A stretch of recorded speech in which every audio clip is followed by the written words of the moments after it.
Akkam jirtu kabajamoota fi jaalatamtoota hordoftoota biiftuu Oromoo bakkuma jirtanitti nageenyi keenya kan kabajaatiif kan jaalalaa isin haa ga'u isiniin jenne itti aansuun oduu sa'a kanaa qabannee dhiyaannee jirra. Hanga sagantaa kanaatti nu hojii turaanaaf feerraa kenna kun biiftuu Oromoodha keessan jajjabeeffadha.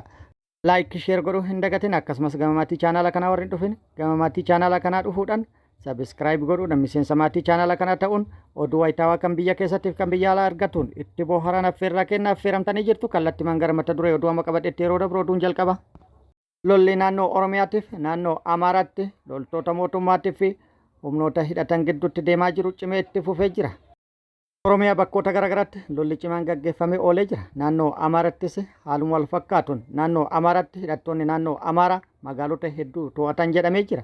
Mootummalleen haleellaa diroonii raawwachuun miidhaa dhaqqabsiisa jedhamee jira. Yoo xiqqaate marsaa 12 naannoo Amaaraatti har'a haleellaan diroonii raawwatame jedhamee jira. Naannoo Oromiyaa kaaba shawaattis aanaalee garaagaraa keessatti mootummaan haleellaa diroonii raawwatuun miidhaa guddaa dhaqqabsiisa jedhamee jira. Guutuu odeeffannoo kanaa qabannee jirra. Odoolmaa Oromiyaatiin immoo lolli loltoota mootummaatiif waraana bilisummaa Oromoo gidduutti Oromiyaa bakkoota garaagaraatti gaggeeffamee oolee jira. Waraanni bilisummaa Oromoo injifannoo gagabbataa argadhe jedhee jira. Gara mootummaatillee maaltu jira ka jedhu odeeffannoo qabannee jirra isin biraan kenna. Oduu biyya alaatiin Ameerikaa magaalaa Niiwuorkitti qabbanni lubbuu namoota hedduu galaafatee jedhamee jira. Yoo xiqqaate namoota 18 ajjeesuun gabaafamee jira. Dabalata odeeffannoo kana qabannee jirra. Oduun itti aanu paayileetiin Soomaaliyaa tokko osoo balalirra jiru rakkoo teeknikaa isa mudate booda xiyyaaricha daangaa bishaan garba hinditti buusuudhaan lubbuu namoota hedduu baraaruun dinqisiifannaa argatee jira.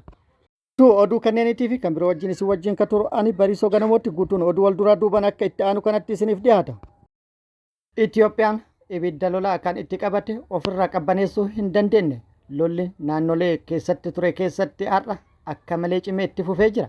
Naannoo Oromiyaa fi naannoo Amaaraatti haala adda ta'een har'a lolli loltoota mootummaa fi hidhattoota gidduutti cimee itti oolee jira. Mootummalleen haleellaa humna qilleensaa naannoo Oromiyaatii fi naannoo Amaaraa irratti taasisee jira. Naannoo Oromiyaa kaaba shawaa aanaalee garaagaraa irratti haleellaa raawwateen miidhaa guddaa dhaqqabsiisuu jiraattonni himanii jiru. Mootummaan haleellaa diroonii kan raawwate kaaba shawaa aanaa Dagama aanaa Kuyyuu Yaayyaa Gullallee hidhabuu Abootee warra Jaarsoo fi aanaa Dharraa irratti bal'inaan haleellaa diroonii kan raawwate ta'uu maddeen odeeffannoo garaagaraa gabaasanii jiru. Jiraattonnis himanii jiru.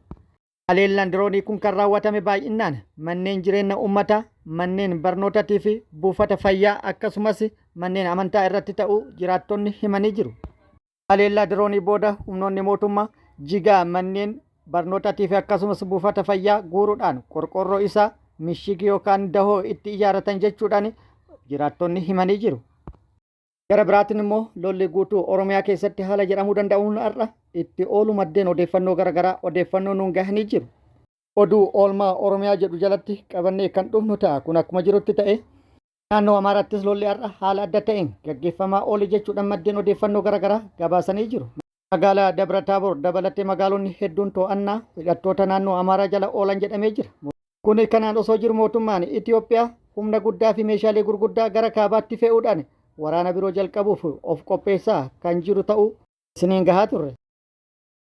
IMF gabaasa muummichi ministeera Itiyoophiyaa Abiy Ahmad torban dabre paarlaamaaf dhiyeesse haalee jira. Karoora GDP biyyattiitiin wal qabsiise muummichi ministeera Itiyoophiyaa gabaasni inni paarlaamaa irratti dhiyeesse sirrii miti jechuudhaan haalee jira. Muummichi ministeera Itiyoophiyaa dinagdeen biyyatti diijitii 9.2 guddate jedhee kan dhiyeesse yoo ta'u IMF immoo lakki guddinni biyyattii kanaa miti 7.2 jechuudhaan gabaasa muummichi ministeera Itiyoophiyaa dhiyeesse kufaa taasisee jira. Akkasumas muummichi ministeera Itiyoophiyaa Abiy Ahmed qaala'insa jireenyaatiin wal qabsiisee gabaasni inni dhiyeesse infleekshiniin biyyattii siingil diijitii gaditti 7.5tti gadi bu'e jechuudhaan kan dhiyeesse yoo ta'u IMF gabaasa kanas kufaa taasisee jira. Kuni waan hin jirre infleekshiniin biyyattii kan gadi bu'e 7.5 osoo hin taane 17.5 kan gadi bu'e ta'uu IMF mirkaneessee jira. Kun immoo garaagarummaa guddaa qofa osoo hin taane soba guddaa ta'ee mul'atee jira. Baay'ee waan nama qaanessuudha. Hoogganaa biyya tokko irraa kijiba hagana ga'u addunyaaf gabaasuun waan baay'ee nama qaanessuudha. Ka irraa hin eeggamnedha. Hunda caalaa immoo kan nama qaanessu hoogganaa biyya tokko ta'anii hoogganaa biyya uummata miliyoona 100,000 olii qabdu ta'anii Uummata miiliyoona 100,000 olii kana sobuu fi addunyaa sobuuf yaaluun waan baay'ee hin eeggamnedha. Qaanyii guddaadha. Haaluma wal fakkaatuun liqaa yuuroboondiitiin wal qabate warri liqeessitoota yuuroboondii propoozaalii kenne kan nu dhiyeessineef fudhatanii waliigallee jirra.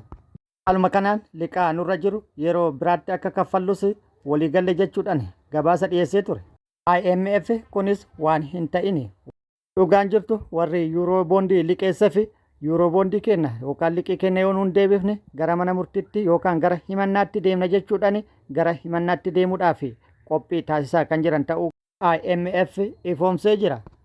Walumaa galatti gabaafni kun yookaan immoo gabaasni sobaa kun kan dhiyaate paarlaamaaf dhiyaate jechuun uummata biyyattii miliyoona 100,000 fi 20,000 caalaniif kan dhiyaatedha. Kana bira tabree addunyaallee sobuu fi haalli itti yaalame baay'ee waan nama qaanessuudha. Kun waan hoogganaa biyya tokko irraa hin eeggamnedha. Raayyaan ittisa biyyaa naannoo Amaaraa gadhiisee gara kaabaa geeffamuu hordofee naannoo Amaaraatti lolli akkaan cimuun gabaafamee jira. Lolli guyyaa har'aa haala adda ta'een gaggeeffamaa oolu maddeen odeeffannoo garaagaraa gabaasanii jiru. Hidhattoonni naannoo Amaaraa haleellaa raawwataniin magaalota hedduu kan to'atan ta'uu maddeen odeeffannoo garaagaraa kan ifoomsan yoo ta'u, mootummaalleen humna qilleensaa deeggaramuun har'a yoo xiqqaate marraa 9 haleellaan diroonitii fi jeettii raawwatamuu maddeen odeeffannoo garaagaraa gabaasanii jiru. Haleellaa hidhattoonni naannoo Amaaraa raawwataa jiran kanaan kaadiroonni kaabinoota fi aangaa'onni mootummaa gara magaalaa guddittii naannichaatti baqataa jiran jedhamee jira. Mootummaan naannoo Amaaraa haleellaan raawwatamaa jiru TPLF fi humnoota Eertiraatiin kan deeggarame jechuudhaan himannaa dhiyeessee jira. Biiroon dhimma nageenya naannoo Amaaraa walitti bu'iinsi yeroo ammaa naannichaa fi kutaalee biyyattii keessatti mudatee jiru ilaalchisee ibsa kenneen Maqalee fi Asmaraa irraa loojistikiin dhiyeessiin meeshaalee waraanaa finciltoota naannoo Amaaraatiif taasifamaa jira jechuudhaan himee jira. Biirichi ibsa baaseen uummanni naannoo Amaaraa lola hidhattoonni naannoo Amaaraa qofti gaggeessaniin miidhamaa kan hin jirree fi rakkoon nageenyaa naannichaa humnoota alaa fi keessa waliin kan wal qabatu jechuudhaan ibsee jira. Itti dabaluunis humnoonni kunneen Walqaayit, Tsallamtii fi Raayyaa to'atuu fi kaayyeeffatee lola bal'aa bane jechuudhaan dubbatee jira. Walumaa galatti har'aa fi kaleessa naannoo Oromiyaatti fi naannoo Amaaraatti haala adda ta'een lolli deemaa kan jiru ta'uu fi akkasumas qophiin waraana kaabatiif taasifamaa jiru lolli Sudaanitti gaggeeffamaa jiruu fi biyyoonni hedduun lola Sudaanitti gaggeeffamaa jiru kanatti hirmaannaa taasisuu fi yookaan keessatti hirmaatuun muddamsuu hamaa gaafa Afrikaatti uumu addunyaan dubbataa jirti. Miidiyaaleen addunyaa gabaasaa jiru. Akkasumas Itoophiyaalleen ibidda qabate kaan osoo hin dhaamsin ibidda biraa qabsiisuuf deemaa jirti jechuudhaan maddeen odeeffannoo garaagaraa irraa dubbataa jiru. Lola Sudaan keessatti gaggeeffamaa jiru keessaa biyyoonni 8 harka qabaatuun gabaafamee jira yookaan beekamee jira. Akkasumas gaafa Afrikaatti Itoophiyaa, Eertiraa biyyoota kanneen duubamoo biyyoonni biroollee jiraachuu fi garee lamatti bahee gaafa Afrikaatti taphni taphatamuuf deemu tapha salphaa hin ta'u jechuudhaan hedduun tilmaama isaanii kaa'anii jiru. Oduu oolmaa Oromiyaatti lolli loltoota mootummaatti waraana bilisummaa Oromoo gidduutti deemaa jiru akkuma itti fufetti jira. Waraanni bilisummaa Oromoo loltoota mootummaa bakkoota garaagaraatti maqaa sakattaa waraana bilisummaa Oromootiin bobbaatee irratti tarkaanfii fudhataa jiruuf cimsee itti fufuu beeksisee jira. Mootummaalleen humna guddaa gara kaabatti kaasuu hordofee haleellaa waraanni bilisummaa Oromoo raawwataa jiru dura dhaabbatuu yookaan immoo qolatuudhaaf humna qilleensaatiin bakkoota garaagaraatti haleellaa raawwataa jiraachuu maddeen odeeffannoo garaagaraa ifoomsanii jiru.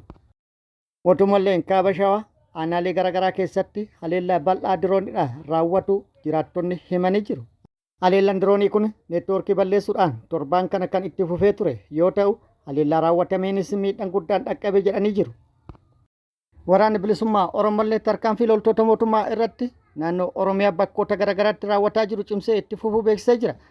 Har'a lixa Oromiyaatti haleellaa bal'aa humnoota mootummaa irratti bakkoota garaagaraatti raawwatuun injifannoo argatu waraanni bilisummaa Oromoo beeksisee jira. Haleellaa cimaa bakkoota garaagaraatti raawwatee loltoota mootummaa hedduu irratti miidhaa qaamatii fi kan lubbuu dhaqqabsiisuun meeshaalee waraanaa hedduus irraa hiikkatuun injifannoo argatu odeeffannoon nu gahee jira. Akkasumas waraanni bilisummaa Oromoo zoonii giddugala Oromiyaa bakkoota garaagaraatti loltoota mootummaa waliin lola kan gaggeessee fi lola gaggeeffame irrattis loltoota mootummaa hedduu hojiin ala taasise hedduu booji'uun injifannoo irratti argatu odeeffannoo nu gahee jira. guutuu odeeffannoo kanneenii yeroo itti aanutti qabannee kan dhufnu ta'a. Hanqina neetwoorkii irraa kan ka'e Baashaggar odeeffannoo magaalaa guutuu irratti Mataaraa fi argachuuf aanaa Boosat rakkisaa keessatti ture. tarkaanfii fudhatteen diina du'aa fi madoon adabe. Irratti gachin saba Oromoo falmaan mirga cunqurfamtootaa waboon zoonii Arsadee Guraandhala 10 2026 godina Baashaggar aanaa Fantaallee magaalaa Mataaraa keessatti hidhattootaa fi kaabinoota murna biltsiginnaa uummata Oromoo saamichaan darran karra seensa magaalichaa bakka addaa dirree gobbuu jedhamutti mooraa hidhattoonnii fi kaabinoonni keessatti wal geessa jirtu irratti dhukaasa banuun du'aa fi madoon adabeera. Waboon lola gaggeesse kanaan hidhattoota maafiyaa PP battalumatti poolisii federaalaa tokko ajjeesuun lama immoo madoo cimaan adabeen hospitaala magaalichaatti wallanamaa akka jiran keessa beektonni eeranii jiru. Tarkaanfii waraana bilisummaa Oromoon murna saamtotaa fi tiksitoota aangoo namtokkee Abiy Ahmed irratti fudhatame hordofee kaabinoonnii fi hidhattoonni sirnichaa shororkaa guddaa keessatti uumuun isintu waboon nutti waamee rukuchiisa jechuun soba bittilanii halkan guutuu dhukaasaan uummata jeeqaa buluu isaanii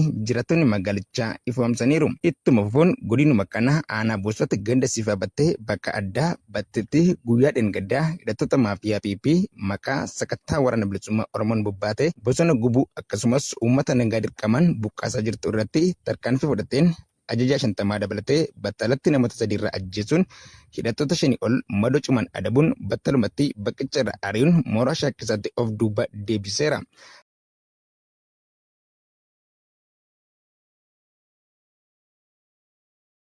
Oduu biyya alaatiin Niiwuyoorkitti qabbanni hammaachuun lubbuu namoota hedduu galaafatuun gabaafamee jira. Haalli qilleensaa garmalee qorruu fi qabbanaa'u irraa kan ka'e US magaalaa Niiwuyoorkitti yoo xiqqaate namoonni 18 du'uun gabaafamee jira. Qabbanni hamaan kun kan eegale ji'a amajjii seensa irraa kan jalqabe akka ta'e kan ifoome yoo ta'u guyyoota 13 fi qabbanni dabaluun cabbiin lafa uffisuu fi akkasumas qorri hammaatu irraa kan ka'e akkasumas tempireecharri magaalatti digirii seentigireedii 0 gadi ta'uu irraa kan ka'e lubbuu namoota 18 galaafate jedhamee jira. Waggoota 60 keessatti qorri cimaan yeroo dheeraaf ture kun kan jalqabaati yookaan kan jalqabaa ta'uun himamee jira. Kaantiibaan magaalatti Zohraan Mamdaaniin sababa qabbanaa cimaa kanaan namoota lubbuu isaanii dhabaniif gadda ibsatee jira. Oduun itti aanu paayileetiin Somaaliyaa xayyaara rakkoo godhate qarqara galaanaa qubsiisuun lubbuu namoota hedduu oolche dinqisiifannaa argatee jira. Somaaliyaatti paayileetiin xayyaara namoota fe'ee imalaa ture erga rakkoon teeknikaa isa mudatee booda qarqara bishaanii yookaan galaana qubsiisuun lubbuu namoota baraaree jira. Xayyaarichi buufata xayyaara magaalaa Moqaadishoo jiru irraa ka'e battalumatti rakkoo teeknikaa erga mudateen booda paayiletichi qarqara garba Hindii qubachiisuuf dirqamee jira. Xayyaarichi qarqara garba Hindii erga qubatee booda miidhaan salphaan irratti dhaqqabus namoonni 55 xayyaaricha keessa turan hunduu nagaan bahanii jiru jedhamee jira.